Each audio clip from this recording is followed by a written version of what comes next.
Empowering the salaried class video series का आज है डे 29 और आज हम बात करेंगे दो इंपॉर्टेंट सेक्शन सेक्शन 80 GGB और सेक्शन 80 GGC के बारे में, जो कि बेसिकली पॉलिटिकल डोनेशंस को कवर करता है।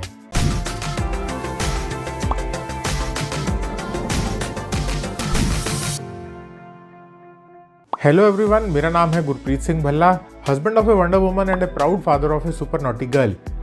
I am a chartered accountant, a certified indirect tax and GST expert turned YouTuber having an experience of more than 10 years and founder of YouTube channel Consult Gurpreet. I help individuals and businesses save taxes and manage their finances through my videos, one-on-one consultancies and courses. तो आज का ये video हमारी इस series का technically एक last video है।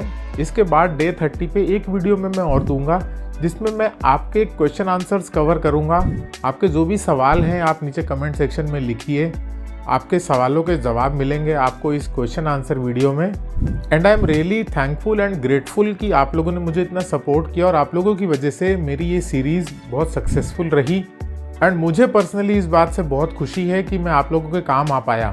तो आज के दोनों ही सेक्शंस 80 GGB एंड 80 GGC दोनों ही पॉलिटिकल पार्टी डोनेशन से रिलेटेड हैं। 80 GGB में कवर होता है कंपनीज जो डोनेशन देती हैं पॉलिटिकल पार्टीज़ को, और 80 GGC में कवर्ड होता है कोई भी अगर डोनेशन देता है पॉलिटिकल पार्टीज़ को। तो दोनों ही सेक्शंस काफ़ी सिमिलर से सेक्शंस हैं, सिमिलर सी कंडीशंस हैं दोनों में। तो अगर कोई भी कंपनी या इंटरप्राइज किसी भी पॉलिटिकल पार्टी को या किसी इलेक्टोरल ट्रस्ट को डोनेशन देती है तो उस डोनेशन अमाउंट के अगेंस्ट में वो कंपनी या इंटरप्राइज सेक्शन 80 GGB में डिडक्शन क्लेम कर सकती है। अगर कोई भी कंपनी कैश में डोनेशन दे रही है तो वो सेक्शन 80 GGB और 80 GGC के लिए दोनों के लिए ही एलिजिबल नहीं है। तो सेक्शन 80 GGB में डिडक्शन क्लेम करने का सबसे पहला प्री कंडीशन है कि जो पेमेंट है डोनेशन का वो बैंक ट्रांसफर्स के थ्रू ही होना चाहिए, और डोनेशंस के ऊपर भी कोई मैक्सिमम कैपिंग या मैक्सिमम लिमिट नहीं है एज पर दी इनकम टैक्स एक्ट। लेकिन कंपनीज एक्ट जो है वो इस पर एक मैक्सिमम लिमिट फिक्स करती है, कंपनीज के ऊपर डोनेशन की एक मैक्सिमम लिमिट फिक्स करती है।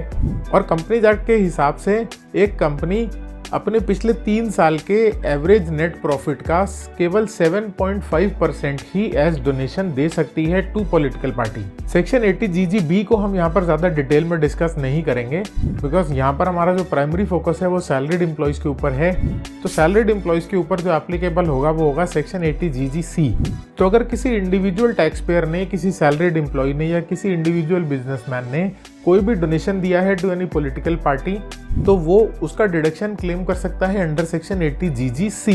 कैश डोनेशंस इस सेक्शन में डिडक्शन के लिए एलिजिबल नहीं है 80 GGB की ही तरह। तो इसलिए इंपॉर्टेंट ये है कि आप पॉलिटिकल पार्टी को अगर डोनेशन दे रहे हैं तो आप बैंक ट्रांसफर्स के थ्रू दीजिए। और सबसे बड़ी बात जो इन काइंड डोनेशंस होती है, इन काइंड डोनेशंस जैसे कि आपने कहीं बुक्स डोनेट कर दी किसी पॉलिटिकल पार्टी को फॉर डिस्ट्रीब्यूशन, या आपने कहीं कपड़े डोनेट कर दिए, तो ये सब तरह के जो डोनेशंस हैं किसी पॉलिटिकल पार्टी को आप दे रहे हैं तो इसके अगेंस्ट में आपको कोई भी डिडक्शन नहीं मिलेगा। और 80 GGC में भी कोई मैक्सिमम लिमिट नहीं है। आपने जितना भी डोनेशन दिया है, जितने भी अमाउंट आपने डोनेट किया है किसी भी पॉलिटिकल पार्टी को, आप उसके अगेंस्ट में डिडक्शन क्लेम कर सकते हैं और अपना टैक्स बचा सकते हैं। हालांकि ये दोनों ही सेक्शंस 80 GGB और 80 GGC बहुत ज़्यादा लोगों पर एप्लीकेबल नहीं है। बहुत रेयर ही लोग पॉलिटिकल पार्टीज़ को डोनेट करते हैं, स्पेशली जो इंडिविजुअल सैलरीड क्लास एम्प्लॉयज़ हैं वो नहीं करते हैं। But it is an important section, इसलिए मैंने इसको अपनी सीरीज़ में कवर किया। तो empowering the salaried class video series के डे 29 यानी कि हमारी लास्ट वीडियो में बस इतना ही। इसके बाद मैं आपके सामने लेके आऊँगा हमारी नेक्स्ट वीडियो, हमारी 30th वीडियो, जिस पे मैं आपके सभी क्वेश्चंस को कंपाइल करके उनके आंसर्स देने की कोशिश करूंगा। तो इसलिए स्टे ट्यून्ड, चैनल को सब्सक्राइब करना बिल्कुल मत भूलिएगा। Thank you so much for watching the video.